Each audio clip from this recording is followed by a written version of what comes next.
प्रेमाने बोला धन निरंकारजी एवं रामकृष्ण हरी। खरं तर आम्ही बऱ्याच जणांच्या मुखातून नेहमीच ऐकतो, love is God and God is love. प्रेम म्हणजेच ईश्वर आहे, ईश्वर म्हणजेच प्रेम आहे। खरं तर संतांनी, मंतांनी, पंतांनी, ग्रंथांनी वेळोवेळी मला सांगितलं की पोती पडपड जग मोहा पंडित भयानक होय, ढाई अक्षर प्रेम के पडे सो पंडित होय। अडीच अक्षराचं प्रेम जर तुम्ही जगायला शिकला तर खऱ्या अर्थानं तुम्हाला कुठलाही ग्रंथ पाठांतर करायची गरज नाही आहे, कुठलीही ॲक्टिव्हिटीज विधी करण्याचीही गरज नाही आहे। ढाई अक्षर प्रेम के पडे सो पंडित होय। म्हणून वैष्णवराज श्रीमंत ज्ञानेश्वर माऊलींनी 700 वर्षापूर्वी जगाला समजावून सांगितलं की भूता परस्परे जडो मैत्री जीवांची, आणि ती मैत्री जीवांची तेव्हाच घडू शकते जेव्हा माऊली म्हणतात, साच आणि मवाळ मितुले आणि रसाळ शब्द जैसे कल्लोळ अमृताचे। काय म्हटलं माऊलींनी? साच आणि मवाळ, की तुमच्या शब्दाची धार ही अतिशय नाजूक आणि आध्यात्मिक असली पाहिजे। साच आणि मवाळ प्रेमळ असलं पाहिजे। साच आणि मवाळ मितुले आणि रसाळ शब्द जैसे कल्लोळ अमृताचे।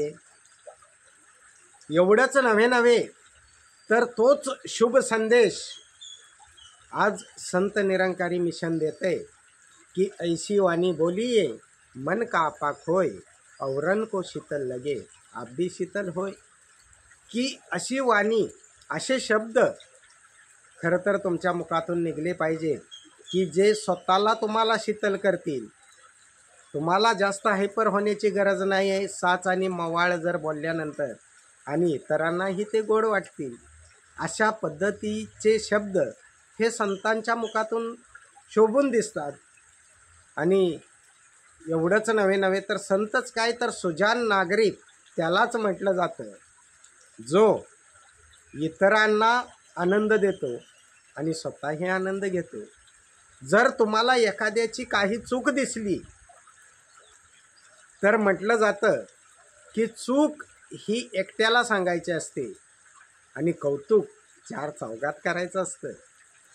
हे तेव्हाच शक्य आहे जेव्हा आम्हाला ती निरंकारी मिशनमध्ये सद्गुरू बाबा हरदेव सिंगजी महाराज सांगत होते, ती शिकवण आमच्या लक्षात येईल। त्यांची शिकवण होते की वैरद्वेषाच्या पाडून भिंती प्रेमाचे पूल बांधत जाऊ। पण ते प्रेमाचे पूल तेव्हाच बांधले जातील ना जेव्हा ते ढाई अक्षर प्रेम के पडे सो पंडित होय असं जीवन आमचं घडेल। आणि म्हणून ते झाल्याशिवाय वैर द्वेषाच्या ज्या भिंती आहेत त्या आम्ही पाडूच शकत नाही आहे, प्रेमाचे पूल बांधूच शकत नाही आहे। मग ते बांधण्यासाठी सद्गुरू बाबा हरदेव सिंगजी महाराज म्हटले की सद्भावपूर्ण व्यवहार व्हावा, एकत्वाचा आधार असावा। म्हणून एक शाहीर म्हणतो की तलवार की किंमत धार से होती है और संतों की किंमत व्यवहार से होती है। तलवारीला धार नसेल तर किंमतच नाही आहे। त्याप्रमाणे संत आणि संतासारखा व्यवहार असणं म्हणजेच ती संतांची किंमत आहे। खरं तर प्रेम, नम्रता, सहनशीलता, दया, करुणा, विशालता या एका बुकेचं, या संचाचं नावच आहे, या दिव्य गुणांचा जो संच आहे त्या संचाचं नावच आहे खरं तर संत। जो जानेल भगवंत तया नाव बोली जे संत। जो स्वतःभोवती फिरून स्वतःची ओळख करून घेतली की मी कोण आहे, कुठून आलो, कशासाठी आलो, मला नेमकं कुठं जायचं आहे। आत्मज्ञानानं, आत्मबोधानं, आत्मदर्शनानं, आत्मानुभूतीनं, आत्मसाक्षात्कारानं त्या परमात्म्याला जाणून घेतलं, ओळखून घेतलं की अरे बाबा देह देवाचे मंदिर, आता आत्मा परमेश्वर जशी उसामध्ये साखर तैसा देहात हो ईश्वर। जसे दुधामध्ये हो लोणी तैसा देही चक्रपाणी, असा असणारा परमात्मा मी जाणून घेतला, ओळखून घेतला, सद्गुरूच्या कृपेने पाहिला. आणि आज मला विश्वबंधुत्व आणि मानव एकता जे निरंकारी मिशनचं ध्येय आहे, त्याच्यासाठी क्रांती करताना, त्याच्यासाठी धमक दाखवताना, धाडस दाखवताना कसलीही भीती राहिलेली नाही आहे. कारण सत्य पोचवण्यासाठी आम्हाला घाबरायची गरज नाही आहे. म्हणताना मुखाने सत्यनारायण घातला पाहिजे, सत्यनारायण घातला पाहिजे. मी तरी म्हणेन की तुम्ही 1000 सत्यनारायण घातला पाहिजे. हे 90% खरं आहे. पण 100% हे आहे की सत्यनारायण घालण्यापेक्षा घातला पाहिजे हे अज्ञानामध्ये ठीक आहे, पण सत्यनारायण घालण्यापेक्षा सत्यनारायण घेतला पाहिजे, सत्यनारायण घेतला पाहिजे हे फार महत्त्वाचं आहे. बोलावा विठ्ठल पाहावा विठ्ठल इथपर्यंत ठीक आहे, पण घातला पाहिजे सत्यनारायण याच्यापेक्षा घेतला पाहिजे महत्त्वाचं आहे. करावा विठ्ठल जीवे भावे हे महत्त्वाचं आहे. म्हणून एक शाहीर म्हणतो, आने की बाट कौन, जाने का घाट कौन, ब्रह्म कौन, ब्रह्म का कपाट कौन, जीव कौन, शिव कौन, शिव का रूप कौन, धरती कौन, धरती धराए कौन, बिन खंबे आकाश संभाले कौन, सपने में उठाए कौन, कौन में कौन समाया है, इतनी बात पता नहीं तो काहे को नर्तन में आया है.